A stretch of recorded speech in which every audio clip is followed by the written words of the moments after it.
한 분 한 분 만날 때마다 우리 미소가 지어지고 기쁨이 있는 것 같습니다. 아멘. 자, 오늘 예배의 감격 네 번째 말씀인데요. 찬미하며 감람산으로라는 제목입니다. 여러분은 교회라는 단어를 들으면 어떤 생각이 나십니까? 어떤 분은 교회 건물을 떠올리기도 하고요. 예배드리는 모습이나 기도회 이런 모습들을 생각하는 경우도 있습니다. 어떤 분은 십자가나 성경책 이런 종교적 상징을 생각하기도 하고요. 어떤 분은 목사님, 교우들 이렇게 생각하시는 분들도 있어요. 그런데 교회를 교회답게 구별하는 표시를 신학적 용어로 교회의 표징이라는 단어로 표현합니다. 교회가 정체성을 드러내는 그 표시가 있다라는 거죠. 그게 세 가지인데요. 우리 개혁주의에서는 세 가지 교회의 표징을 이렇게 말합니다. 첫째, 말씀의 올바른 선포. 두 번째, 성례의 올바른 집행. 세 번째, 권징의 올바른 시행이에요. 말씀과 성례와 권징이 올바르게 집행되는 교회가 참된 교회라는 거죠. 교회는 말씀을 순수하게 선포하며 오직 복음만을 가르쳐야 하고 세례와 성찬을 바르게 집행해서 예수님의 보혈을 기념해야 하며 권징을 바르게 시행해서 성도들의 잘못된 행동이 교회의 거룩성을 오염시키지 못하도록 경계하는 것이 바른 교회의 표징이라고 얘기하는 겁니다. 반대로 이 세 가지가 없으면 잘못된 교회예요. 거짓 교회예요. 그래서 이단들은 말씀보다 자기들의 교리를 가르쳐요. 성례를 시행하지 않거나 교주와 연관되어 있는 이상한 성례를 합니다. 권징을 교주의 이득을 위해 행사하죠. 그러면 이단인 겁니다. 우리 양문교회는 참된 교회를 추구하는 교회입니다. 그렇죠? 그래서 말씀과 성례, 권징을 올바르게 시행하기 위해서 목회자가 있는 것이고 우리 장로님들이 계신 거예요. 특별히 성례는 우리 모든 성도들이 함께 시행하는 교회의 표징입니다. 오늘 성찬주의를 지키는 이유이기도 하죠. 자, 성례라는 것에는 두 가지가 있는데요. 하나는 세례고 하나는 성찬입니다. 먼저 세례는 예수님을 처음 구주로 믿고 고백한 사람에게 시행되는 거죠.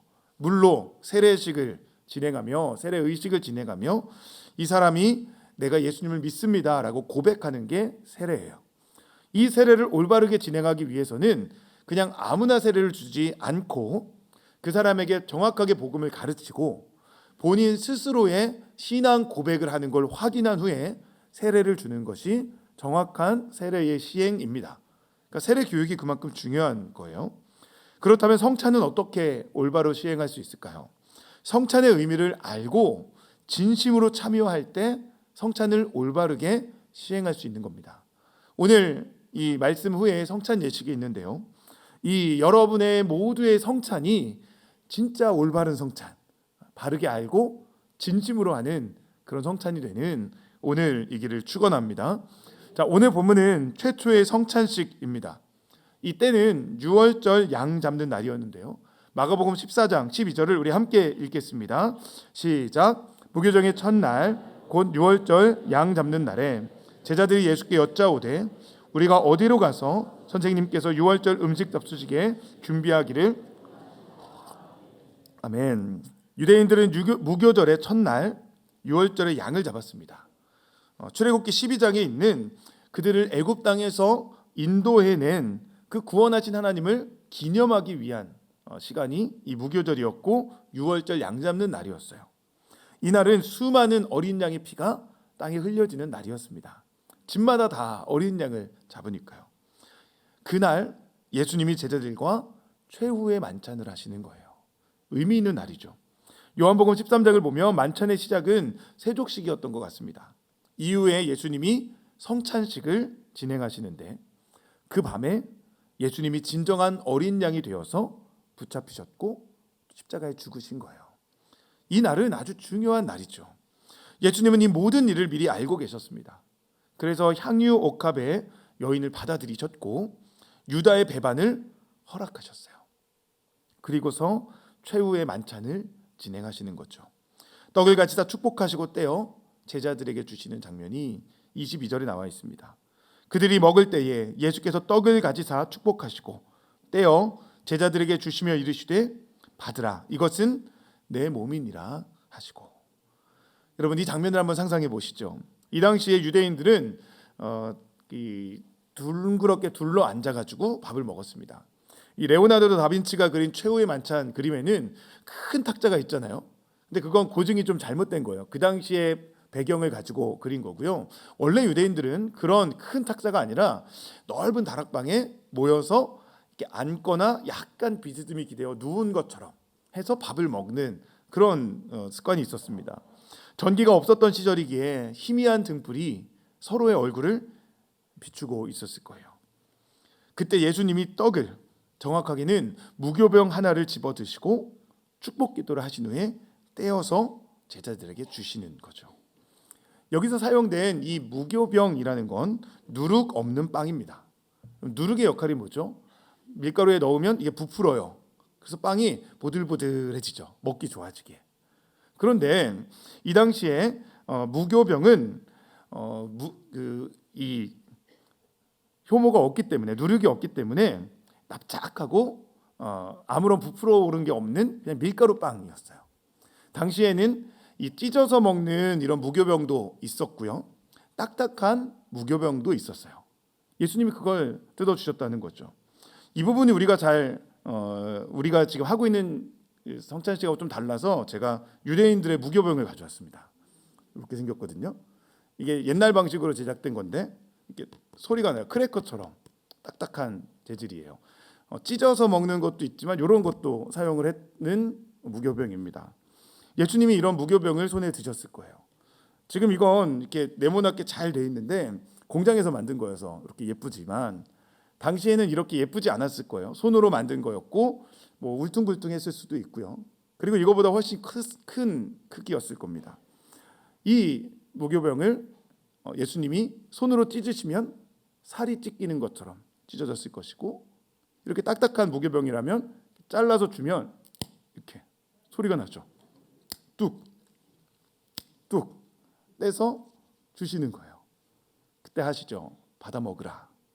이것은 내 몸이니라. 어떤 의미가 있을까요? 여러분 이 소리개에서 무엇이 연상되십니까?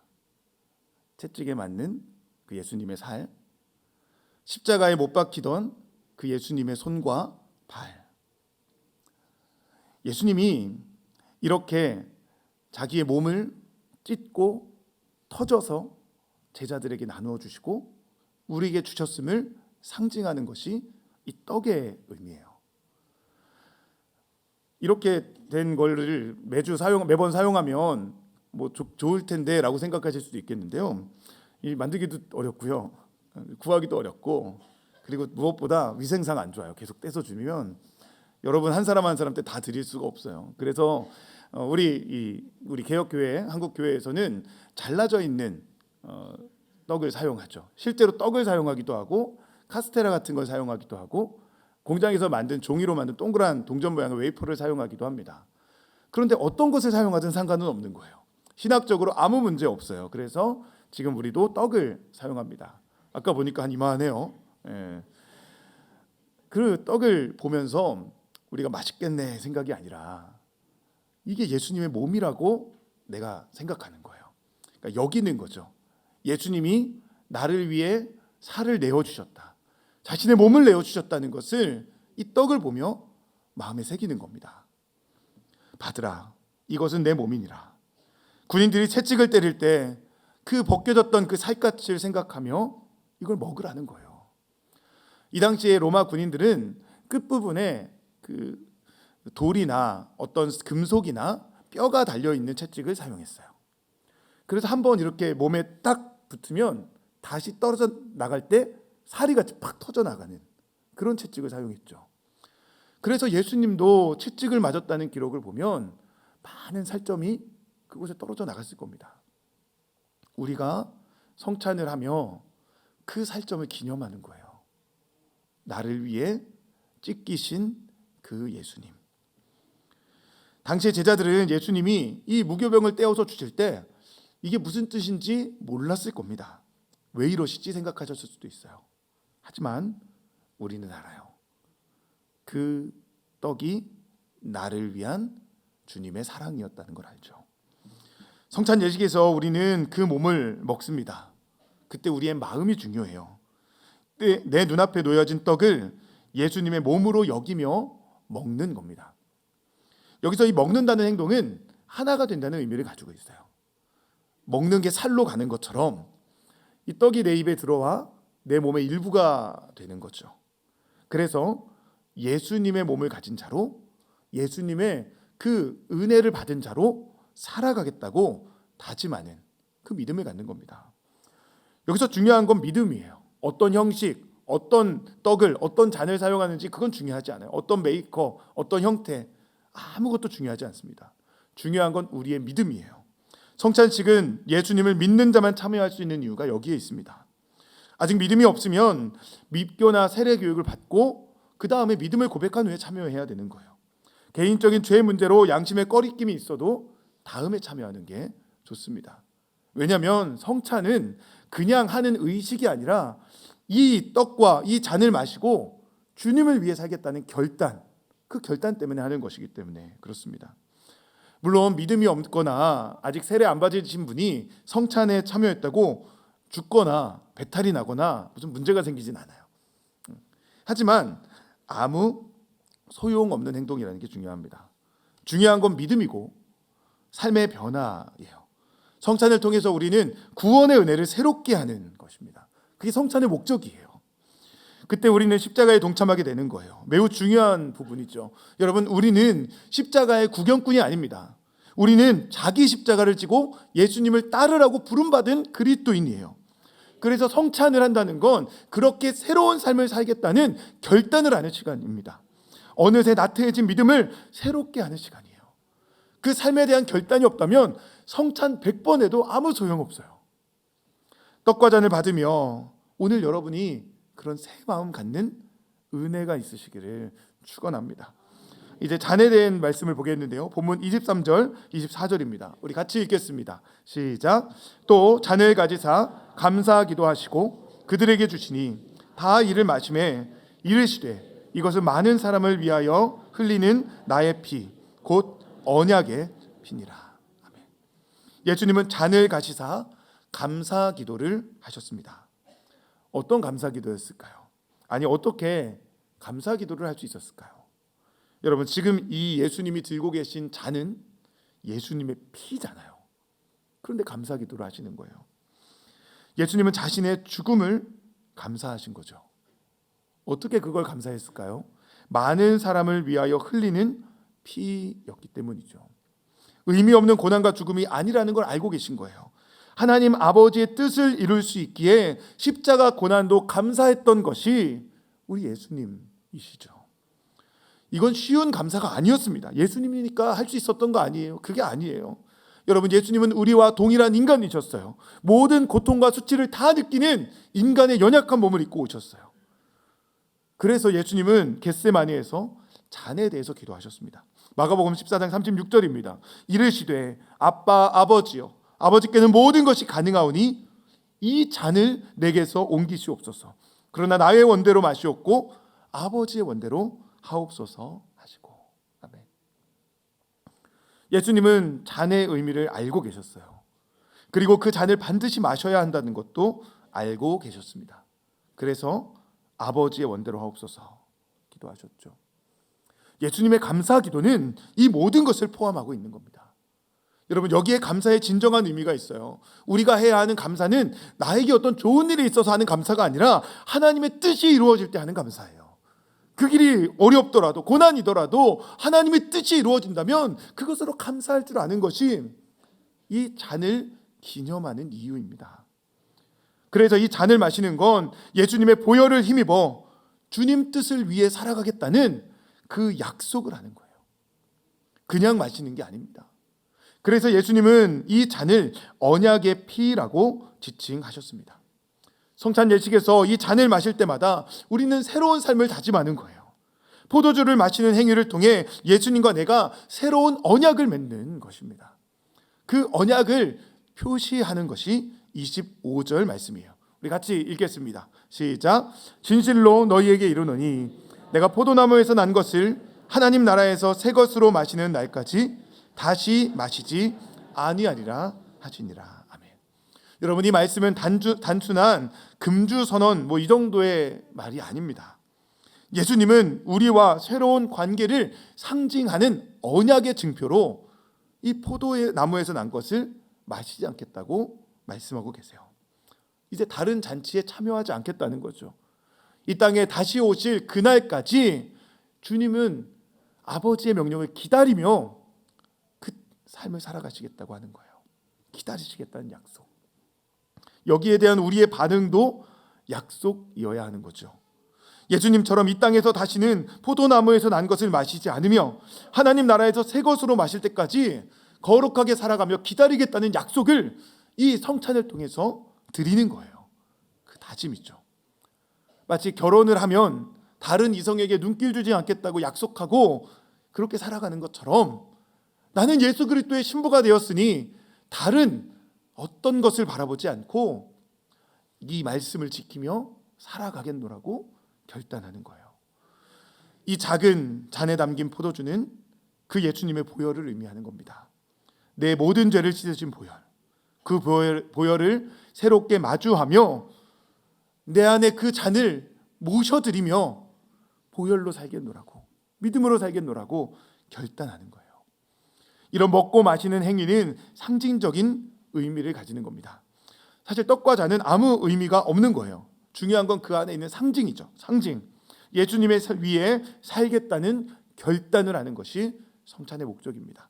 고린도전서 11장 26절 우리 같이 읽겠습니다. 시작. 너희가 이 떡을 먹으며 이 잔을 마실 때마다. 아멘. 오늘 우리에게 이 다짐이 있길 축원합니다. 여러분, 이 잔을, 이 떡을 먹고 마실 때 주님의 죽으심을 이 땅 가운데 증언하겠다는 그 고백이 우리 안에 있길 원합니다. 죄인을 위해 자기를 내어주신 예수님, 살이 찢겨지고 깨져버리면서까지, 보혈을 흘리며 죽어가면서까지 우리를 사랑하신 그 예수님을 사랑하겠노라고. 그게 오늘 성찬을 받는 우리의 마음이길 원합니다. 그 마음이 있을 때 성찬은 의미가 있는 거예요. 그리고 26절을 고백하며 우리가 세상으로 나아가는 거죠. 함께 읽겠습니다. 26절입니다. 시작. 이에 그들이 찬미하고 감람산으로 가니라. 아멘. 제자들은 예수님을 찬미했습니다. 이 찬미하다는 건 마음을 다해 하나님을 높이는 그런 감격하는 그 마음을 의미해요. 감격이죠. 성찬을 마치고 예수님과 제자들의 입에는 감격이 가득했고 찬양이 가득했다는 의미예요. 그 찬양을 하며 그들은 감람산으로 갔습니다. 여러분, 감람산이 어디입니까? 예수님이 체포된 겟세마네가 있는 곳이에요. 죽음의 길, 고난의 길이 시작된 곳이 감람산입니다. 그런데 예수님은 제자들과 그곳을 찬미하며 가고 계세요. 이 부분을 묵상해야 돼요. 여러분, 예수님은 하나님의 뜻이 이루어지기에 찬양하셨어요. 기뻐하셨어요. 비록 예수님은 고난을 받고 제자들은 흩어질 것이지만 그 길은 하나님의 뜻이 이루어지는 길이기에 찬미하며 가는 길이었어요. 성찬을 참여하는 우리에게도 이 찬미가, 이 감격이 있길 원합니다. 우리는 세상으로 나아가야 돼요. 자기 십자가를 지고 이 땅을 살아가야 합니다. 그 감람산으로 나아갈 때 이 성찬을 통해 우리 입에 기쁨이 가득하고 감격이 가득하고 주님을 찬양하는 그 찬양이 가득해 세상을 향해 나아가 기쁘게 십자가 지고 이 길을 살아가는 우리의 삶이 있기를 예수님의 이름으로 축원합니다. 말씀을 마치겠습니다. 여러분, 우리는 이제 예수님의 살과 피를 먹고 마시려 합니다. 우리를 향한 십자가 사랑을 기념하는 시간입니다. 하지만 우울한 시간이 아니에요. 이 시간은 찬미하는 시간입니다. 예수님과 제자들이 찬미하며 감람산에 갔듯 우리는 이 성찬을 받고 기쁨으로 세상 가운데 나아가 주님의 부활을 증거하는 그 믿음의 사람으로 살아야 할 줄 믿습니다. 우리는 오늘 이 성찬으로 믿음의 한 단계 도약을 이루고 새로운 삶으로 하나님께 영광을 돌리는 우리 모두 되기를 예수님의 이름으로 축원합니다. 기도하겠습니다. 사랑하는 하나님, 이제 우리가 성찬을 받습니다. 이 시간 은혜를 더해 주셔서 이 성찬을 기쁘게 받고 찬미하며 주님 나라 향해 나아가는 우리 모두 되게 해주시옵소서. 우리를 사랑하시는 우리 주 예수님 이름으로 기도하옵나이다. 아멘.